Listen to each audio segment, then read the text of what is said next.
Hey guys, आज आपण discuss करणार आहोत अशा इम्पॉर्टंट टॉपिक बद्दल जो टॉपिक आपल्याला बी फार्मच्या सिलेबसमध्ये दोनदा विचारला गेला आहे. फर्स्ट टाइम हा फार्माकोलॉजी 1 मध्ये विचारला गेला आहे आणि सेकंड टाइम फार्मास्युटिकल रेग्युलेटरी सायन्समध्ये हा टॉपिक आपल्याला विचारला गेला आहे.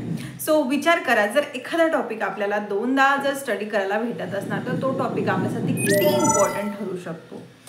आजचा हा जो टॉपिक आहे तो आहे ड्रग डिस्कवरी अँड रेग्युलेशन. ह्या टॉपिक बद्दल आपण अगदी डिटेलमध्ये स्टडी करणार आहोत. ह्या टॉपिक बद्दलचे जे काही बेसिक कन्सेप्ट्स आहे ते सगळे कन्सेप्ट मी तुमचा आज ह्या व्हिडिओमध्ये क्लिअर करणार आहे. तर guys, welcome back to our channel. मी पल्लवी, असिस्टंट प्रोफेसर, तुम्हा सर्वांचं स्वागत करते आपलं मराठी चॅनल आपल्या फार्मसीमध्ये, जिथे आपण बघतो फार्मसीला आपल्या मातृभाषेमध्ये म्हणजेच आपल्या मराठी भाषेमध्ये.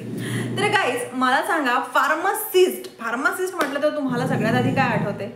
हां, ठीक आहे, ॲडमिशन घ्यायच्या अगोदर आपल्याला फार्मसी म्हणून काय आठवते की एखादा असा पर्सन जो रिटेल शॉपमध्ये वर्क करतो. ठीक आहे, लेमॅनला असंच वाटणार की फार्मासिस्ट म्हणून ते. बट आफ्टर ॲडमिशन, जेव्हा तुम्ही बी फार्मला ॲडमिशन घेतली तेव्हा फार्मसी म्हणून तुम्ही स्वतःला काय ओळखता की असा एखादा व्यक्ती जो न्यू ड्रगला सिंथेसाइज्ड करतो, असा एक व्यक्ती जो कुठलाही ड्रगच्या एकदम क्लोजमध्ये आहे. ठीक आहे, बिफोर फिजिशियन ड्रगच्या जवळ कोण आहे तर बी फार्मसिस्ट, राईट. आपण फार्मसी काय करतो तर नवीन नवीन ड्रग डेव्हलपमेंट करतो. कुठला एखादा डिसीज, त्या डिसीजवरती जर एखादं ट्रीटमेंट अवेलेबल नसतं तर त्या रिलेटेड जो काही सायंटिफिक रिसर्च आहे तो कोण करतो तर आपण फार्मासिस्ट करतो. ठीक आहे, तुम्ही लॅबमध्ये सुद्धा बरेच एक्सपेरिमेंट परफॉर्म केले आहे, ज्याच्यामध्ये फॉर्म्युलेशन्स केले असणार वेरियस ड्रग्सचे, वेरियस कॉस्मेटिक्सचे. ओके, सो ओव्हरऑल फार्मासिस्ट म्हणजेच काय तर असा व्यक्ती जो न्यू ड्रग फॉर्म करतो. ठीक आहे, मग आजचा टॉपिक काय आहे? आजचा टॉपिक आहे न्यू ड्रग डिस्कवरी. ठीक आहे, अँड रेग्युलेशन, त्याबद्दल आपण नंतर बघू. बट फर्स्ट पार्ट काय आहे? न्यू ड्रग डिस्कवरी म्हणजेच असा एक ड्रग ज्याला आपल्याला डिस्कवर करायचा आहे. मग कुठला ड्रग डिस्कवर करायचा आहे? जो ड्रग ऑलरेडी मार्केटमध्ये आहे त्याला आपण डिस्कवर करणार काय तर नाही. असा एखादा ड्रग जो मार्केटमध्ये अवेलेबल नाही आहे, किंवा असा एखादा डिसीज ज्याची ट्रीटमेंट आपल्याला शोधायची आहे, आतापर्यंत ट्रीटमेंट अवेलेबल नाही. मग अशा केसमध्ये आपण काय करतो तर आपण ड्रग डिस्कवरी करतो. म्हणजेच काय तर नवीन ड्रगची डिस्कवरी करतो.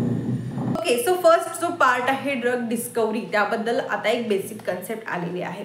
नाव ड्रग डिस्कवरी अँड रेग्युलेशन. मग आता मला सांगा, एखादा असा ड्रग आहे तुम्ही डिस्कवर केला आहे. ठीक आहे, थेरॉटिकली तुम्ही सगळी माहिती कलेक्ट केली आहे, इन्फॉर्मेशन कलेक्ट केली आहे की हा पर्टिक्युलर ड्रग आपल्याला पर्टिक्युलर डिसीजसाठी यूज होतात.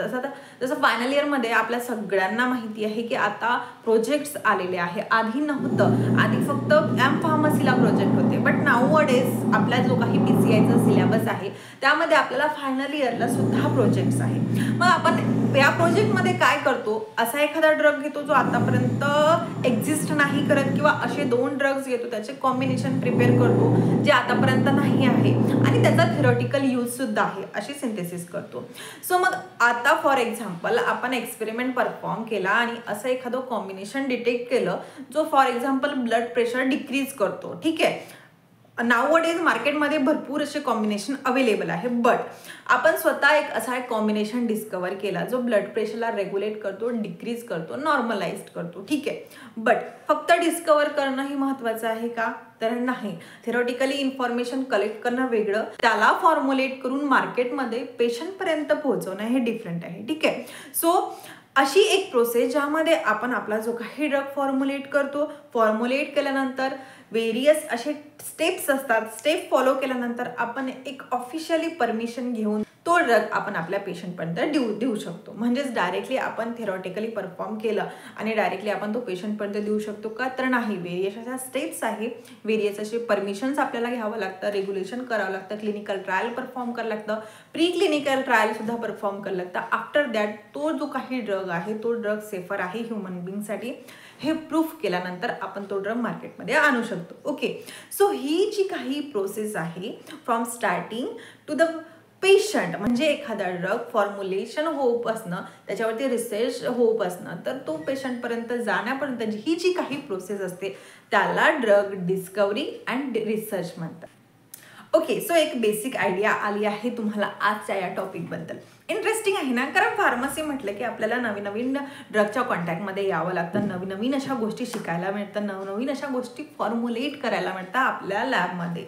सो मग अशाच इंटरेस्टिंग टॉपिकबद्दल आज आपल्याला डिस्कस करायचं आहे.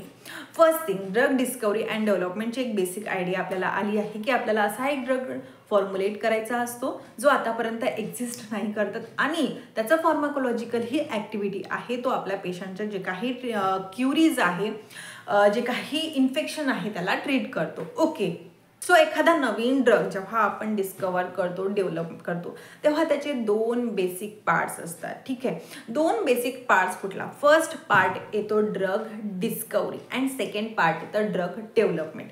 आता हे 2 पार्ट कशासाठी मला सांगा. एखादा कॉम्बिनेशन मी सपोज सिंथेसाइज केला, जसं माझ्या एमफॉर्मच्या प्रोजेक्टबद्दल जर डिस्कस केलं तर काय होतं की मी एक कॉम्बिनेशन प्रिपेअर केलं होतं जे ब्लड प्रेशरला डिक्रीज करतं. आता मी जे प्रिपेअर केलेलं कॉम्बिनेशन आहे, मी काय केलं होतं की 2 डिफरंट कॉम्बिनेशन ड्रग घेतले होते, त्याला मिक्सअप केलं होतं आणि हे प्रॅक्टिकली परफॉर्म केलं होतं की हा इन्क्रीज झालेलं प्रेशर तो डिक्रीज करतो की नाही. ठीक आहे, यावरती माझा एक एमफॉर्मचा प्रोजेक्ट होता, त्याला आपण थिसिस म्हणतो.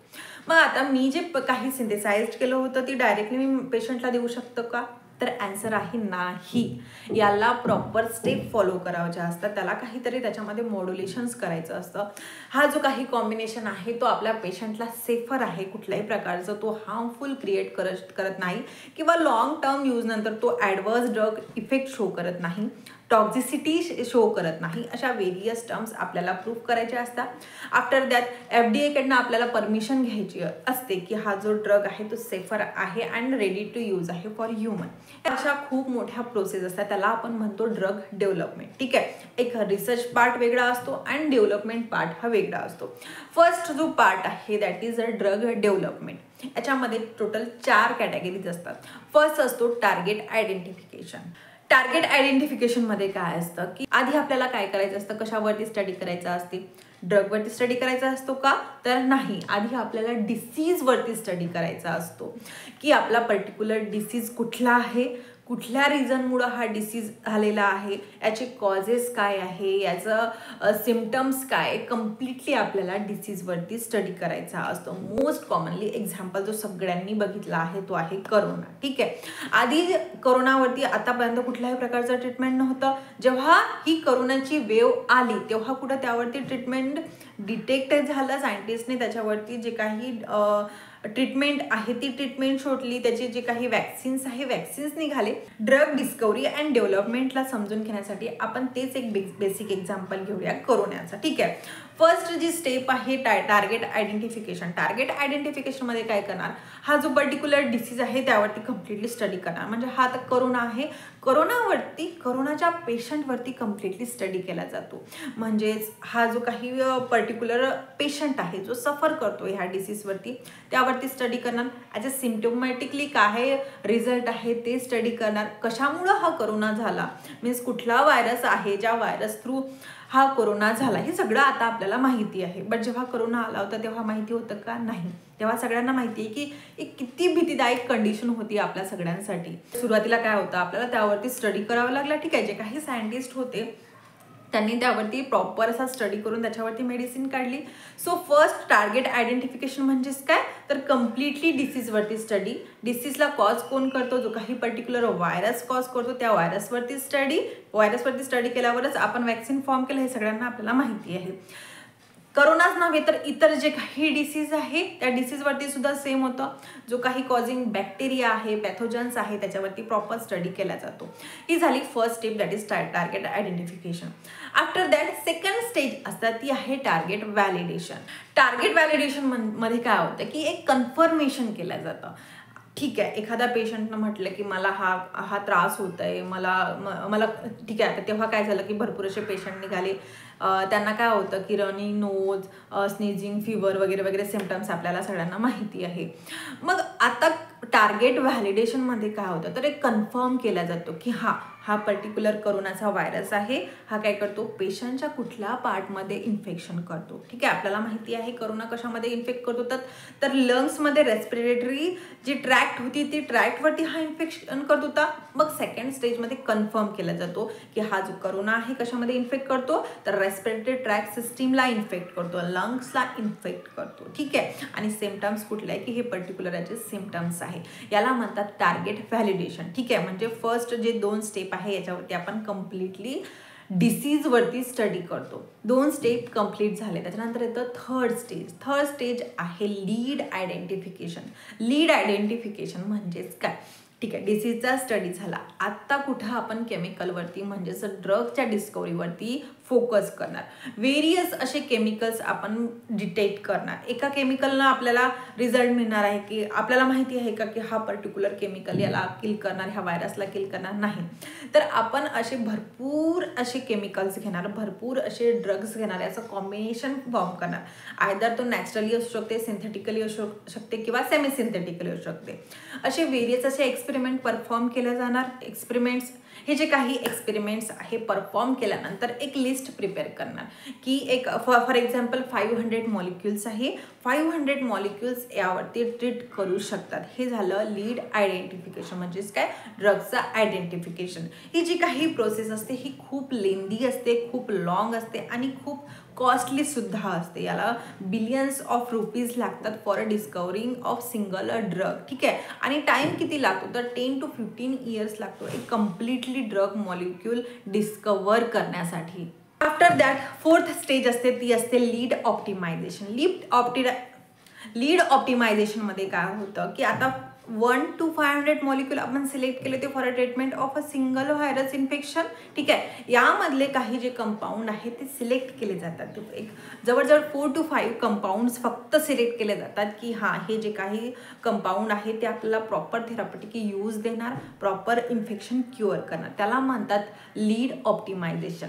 आणि ही जी काही 4 स्टेपची प्रोसेस होती याला 3 to 6 इयर लागतात फॉर कम्प्लिशन. ठीक आहे, मग ही जी काही प्रोसेस आहे ती कम्प्लीट व्हायला किती वेळ लागतं जवळजवळ 3 to 6 इयर्स लागतात. ही झाली फर्स्ट स्टेज, ज्याला आपण ड्रग डिस्कवरी म्हटलं होतं. After that second part start होतो ज्याला आपण ड्रग डेव्हलपमेंट म्हटलं. आफ्टर दॅट सेकंड पार्ट हा स्टार्ट होतो ज्याला आपण ड्रग डेव्हलपमेंट म्हटलंय. ड्रग डेव्हलपमेंटचे 2 बेसिक पार्ट्स असतात, एक असतो प्री क्लिनिकल अँड सेकंड असतो क्लिनिकल. आता प्री क्लिनिकल म्हणजे काय होतं म्हणजे हा जो काही पर्टिक्युलर ड्रग आपण सिलेक्ट केला होतं त्या कम्प्लिटली कंपाऊंडवरती स्टडी केला जातो. तर त्या कंपाऊंडची फार्माकोलॉजी स्टडी केल्या जाते, त्या कंपाऊंडची टॉक्झिकोलॉजी स्टडी केला जातो आणि त्या कंपाऊंडच्या फॉर्म्युलेशनवरती स्टडी केला जातो. ही जी काही प्रोसेस असते that is pre clinical trial, ती 1 to 6 इयर टाइम कन्झ्युमिंग असते. प्लस याला खर्च तर भरपूर असा लागतो, म्हणजेच आपण बिलियन्समध्ये याला काउंट करू शकतो. ठीक आहे, ज्याला ॲक्च्युअलमध्ये काउंटही करू शकत नाही, बट एक कन्सेप्ट बेसिक आयडिया येऊ म्हणून आपण त्याला बिलियन्समध्ये पकडू शकतो. मग फर्स्ट थिंग जी काही फार्माकोलॉजिकल स्टडी केलं जातं यामध्ये काय होतं की जो काही ड्रग आहे त्या ड्रगची कम्प्लिटली स्टडी केला जातो. लाईक याचं एडीएमई काय होऊ शकते, बॉडीमध्ये गेल्यानंतर हा कुठल्या रिसेप्टरला बाउंड होऊ शकतो, कशा प्रकारे तो ॲक्टिव्हिटी शो करू शकतो. आफ्टर दॅट टॉक्झिकोलॉजीमध्ये काय स्टडी करणार की बॉडीमध्ये गेल्यानंतर मग ती ह्युमन बॉडी असो की ॲनिमल बॉडी असतो, कुठल्याही लिव्हिंग ऑर्गॅनिझमच्या बॉडीमध्ये गेल्यानंतर हा जो ड्रग आहे तो ॲक्युमुलेशन शो करतो का, टॉक्झिक इफेक्ट शो करतो का, ADR that is adverse drug reaction show करतो का, कुठले अनवॉन्टेड इफेक्ट शो करतो का, असे व्हेरियस असे स्टडी केला जातो टॉक्झिकोलॉजीमध्ये. ठीक आहे, आफ्टर दॅट हे 2 जर स्टेजेस पास झाले फॉर्म्युलेशनवरती स्टडी केला जातो की कशा प्रकारे आपण कुठले एक्सिपियंट्स ॲड केले पाहिजे, कशा प्रकारे याला फॉर्म्युलेट केला जातो, याचा रिलीजिंग टाईम किती असू शकतो, एडीएमई म्हणजे ॲब्सॉर्प्शन, डिस्ट्रीब्युशन, एक्सक्रीशन कुठल्या प्रकारे असू शकतं, देन एलिमिनेशन कशा प्रकारे याचं होतं, या सगळ्या पॉईंटवरती स्टडी केला जातो. आणि याला टायमिंग किती लागतो तर ऑब्व्हियसली 1 to 6 इयर लागतो. आफ्टर दॅट IND कडनं परमिशन घेतली जाते, दॅट इज इन्व्हेस्टिगेशनल न्यू ड्रग कडनं परमिशन घेतली जाते की हा ड्रग नाव सेफर आहे लिव्हिंग ऑर्गॅनिझमवरती. मग डायरेक्टली आपण याला ह्युमनवरती ट्राय करत नाही, तर ॲनिमल्सवरती याचा स्टडी केला जातो. ठीक आहे, प्री क्लिनिकल स्टडीमध्ये ॲनिमल्सवरती स्टडी केला तो. व्हेरियस असे ॲनिमल्स लॅबोरेटरीमध्ये अवेलेबल्स असतात, लाईक रॅट, माईस, मंकीज, यांच्यावरती स्टडी केला जातो की हा जो ड्रग आहे लिव्हिंग ऑर्गॅनिझममध्ये गेल्यानंतर कुठल्या प्रकारचे इफेक्ट शो करतो. यामध्ये सुद्धा हा 2 स्टडी केला जातात. एक इन विवो स्टडी केला जातो आणि एक इन विट्रो स्टडी केला जातो. इन विवोमध्ये काय होतं, डायरेक्टली आपण ॲनिमल्सवरती स्टडी करतो, म्हणजे ड्रग घेणार आणि फॉर एक्झाम्पल रॅटवरती स्टडी केलं तर रॅटला डायरेक्ट इंजेक्ट करणार आणि त्या रॅटचं ऑब्झर्वेशन करणार की याच्यामध्ये कुठल्याही प्रकारचे चेंजेस होतात का, कशा प्रकारे हा बिहेव करतं, अशा व्हेरियस टर्म्सवरती स्टडी केला जातो. हा इन विट्रोमध्ये काय होतं, तर ॲनिमलचा पर्टिक्युलर जो ऑर्गन आहे त्याला एक्स्ट्रॅक्ट केला जातो आणि त्या ऑर्गनवरती स्टडी केला जातो. लाईक रॅट आहे आणि कोरोना व्हायरस कशावरती इन्फेक्ट करतो आपल्याला माहिती आहे, तो रेस्पिरेटरी ट्रॅक्टवरती इन्फेक्ट करतो. सो मग रॅटचा रेस्पिरेटरी ट्रॅक्ट करणार, एक्स्ट्रॅक्ट करणार आणि त्याच्यावरती मग हा ड्रग अप्लाय करून त्याच्यावरती स्टडी करणार. हा क्लिनिकल ट्रायलचे टोटल 4 फेजेस असतात, फेज 1, फेज 2, फेज 3 आणि फेज 4. मध्ये काय केलं जातं की इथे डायरेक्टली ह्युमन्सवरती आपण आपला ड्रग स्टडी करतो. ह्युमन्स कुठले घेतले तर व्हॉलेंटियर्स घेतात, तर व्हॉलेंटियर्स घेतले जातात जे कम्प्लिटली हेल्दी असतात. जवळजवळ 20 to 80 व्हॉलेंटियर्स घेतले जातात जे कम्प्लिटली हेल्दी आहे, म्हणजे यांना कुठल्याही प्रकारचं इन्फेक्शन झालेलं नाही आहे. त्यांच्यावरती विथ ऑल परमिशन त्यावरती हा ड्रग दिला जातो. वरती स्टडी केला जातो की ड्रग दिल्यानंतर त्यांचा बिहेवियर कसा आहे, त्यांच्यावरती काही ADRs आहे का, ॲलर्जिक कंडिशन आहे का, काही अनवॉन्टेड रिझल्ट आहे का, याबद्दल स्टडी केला जातो. बरं, ब्लँक डिटर्मिनेशन केलं जातं. ब्लँक डिटर्मिनेशन म्हणजेच काय होतं की सायकोलॉजी पॉईंट ऑफ व्ह्यू बरेचदा रोल प्ले केला जातात. म्हणजेच बघा आता काय होतं की आपल्याला माहिती आहे की हा ड्रग माझ्यावरती टेस्ट केला जाणार, की मग काय होतं की सायकोलॉजिकली माइंड फिक्स होतं की आता मला काहीतरी होणार, हा ड्रग काहीतरी इफेक्ट शो करणार. मग ड्रग न घेता सुद्धा आपल्याला काहीतरी असं व्हायला लागतं की जसं चक्कर येणे, मळमळ होणे, अशा अनवॉन्टेड गोष्टी होतात. मग काय करतात सायंटिस्ट की ब्लँक डिटर्मिनेशन करतात. म्हणजेच असा एखादा ज्याला आपण शुडो ड्रग म्हणतात, ज्याच्या कुठल्याही प्रकारचं थेरॉटिकल इफेक्ट नाही आहे, असा ड्रग देतो जो ॲक्टिव्ह नाही आहे आणि नंतर सायकोलॉजिकली त्या पेशंटचा स्टडी केला जातो की हा शुडो ड्रग दिल्यानंतर याच्यामध्ये काही चेंजेस आहे का, की तरीही तेच चेंजेस जर आपल्याला दिसत असणार तर मग आपण सायकोलॉजिकली ते पॉईंट कन्सिडर केल्या जातात. ठीक आहे, सो असे व्हेरियस असे टर्म्स असतात फर्स्ट फेजमध्ये. ठीक आहे, फर्स्ट फेजमध्ये आपण हेल्दी पेशंटला घेतो. सेकंड फेजमध्ये काय होतं, सेकंड फेजमध्ये आपण अनहेल्दी पेशंट म्हणजेच इन्फेक्टेड पेशंट घेतो. म्हणजेच फॉर एक्झाम्पल कोरोना होते, कोरोनाचे आपण पेशंट घेणार, त्यावरती डिटेक्ट करणार. बट पेशंटची ही जी रेंज असते ती कमी असते, लाईक 100 to 500 पेशंट्स घेणार, त्यांना हा ड्रग देणार, त्यांच्यामध्ये काही सिम्प्टोमॅटिकली क्युअर होणार आहे का ते स्टडी करणार. ही झाली आपली सेकंड फेज. सेकंड फेज जर आपली क्लिअर झाली, after that third phase he conduct केली जाते. थर्ड फेजमध्ये काय होतं की यामध्ये सुद्धा इन्फेक्टेड पेशंटवरती स्टडी केला जातो, बट तो वाईड रेंजमध्ये स्टडी केला जातो. लाईक 1000 to 5000 एवढे पेशंट घेतले जाते आणि त्यावरती स्टडी केला जातो की लार्ज अमाऊंटमध्ये जर लार्ज वेगवेगळ्या पेशंटवरती आपण आपला जर ड्रग स्टडी केला तर काही अनवॉन्टेड इफेक्ट आहे का किंवा काही ADR आहे का, सेम थिंग हे चेक केलं जातं. ही झाली आपली थर्ड ट्रायल. ठीक आहे, थर्ड क्लिनिकल फेज जर कंप्लीट झाली, आफ्टर दॅट FDA कडनं आपल्याला अप्रुव्हल घ्यावं लागतं की now our drug is safer for a human being. त्यांनी जर अप्रुव्हल दिलं तर मग हा आपला फोर्थ क्लिनिकल ट्रायलमध्ये जातो. फोर्थ क्लिनिकल ट्रायल म्हणजेच काय, तर आपला हा ड्रग मार्केटमध्ये प्रोड्यूस केला जातो. आपण असं म्हणू शकतो की आता जे काही मार्केटमध्ये सगळे ड्रग अवेलेबल आहे हे फोर्थ क्लिनिकल ट्रायलमध्ये आहे. का तर काय होतं की वेगवेगळ्या पेशंटवरती हा ड्रग आपला जातो आणि प्रत्येक ड्रगवरती आपण ऑब्झर्वेशन केलं जातं. तुम्ही ऐकलं असणार आता बरेचदा की लॉंग टाईम मार्केटमध्ये असलेला एखादा ड्रग बॅन होतं. आता बरेच असे ड्रग झाले जे बॅन झालेले आहे. का तर after use of several years हा ड्रग काही एक्युमुलेशन शो करतो, काही टॉक्झिसिटी शो करतो, हे आपल्याला ऑब्झर्व केलं जातं.